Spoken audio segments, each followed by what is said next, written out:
Good evening, all of you. Myself, Komal Chaudhary.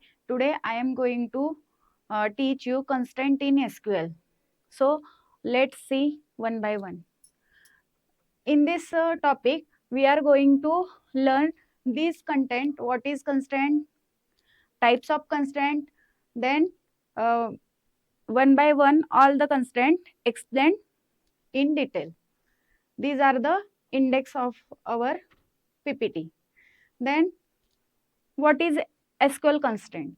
So constraint is nothing but the set of rules. Constraint is nothing but the set of rules which we applied in our table while creating the table.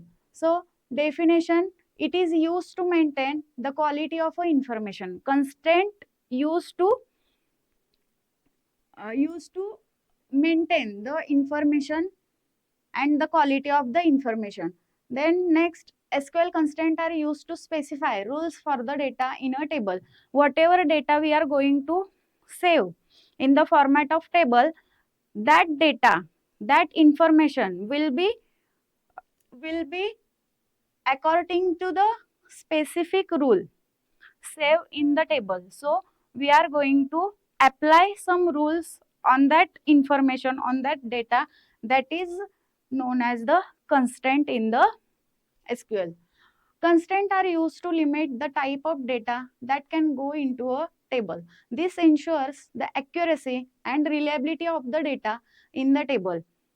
Whatever data we are going to save in the table, that data must be in the rule format, and the accuracy and reliable data will be stored in the table because we applied specific constraint on that data. So there are two types of constraint. First is column level constraint and second is table level constraint.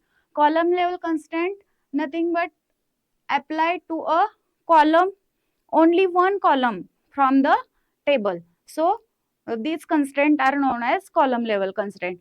One table, at a one table, only for a one column we can apply the constraint. So that constraint are nothing but the column level constraint.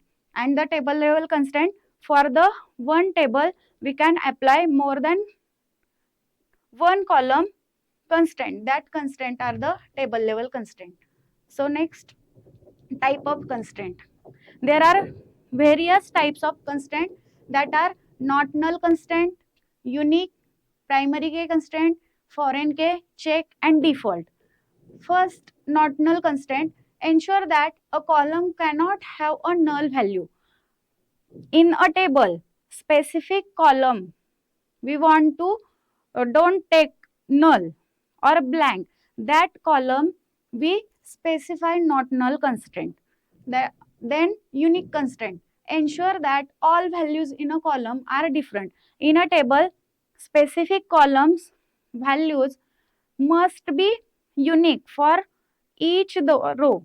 So we apply that column unique constraint. Then primary key constraint.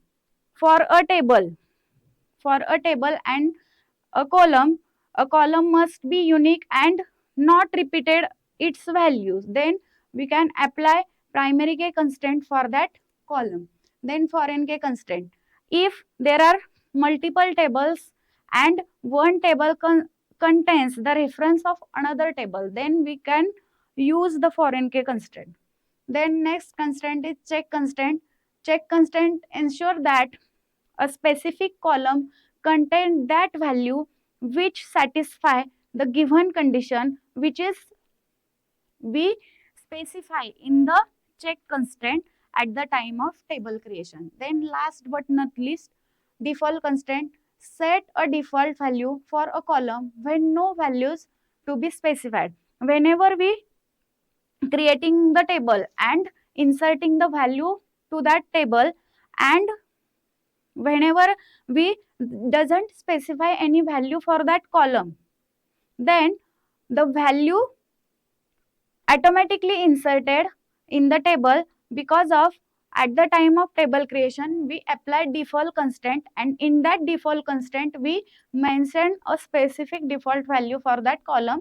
So default value will be retained at the time of table insertion. These all are the constraint of the SQL. In the next lecture, we see these constraint one by one with their syntax, with their description and the more details. Thank you very much.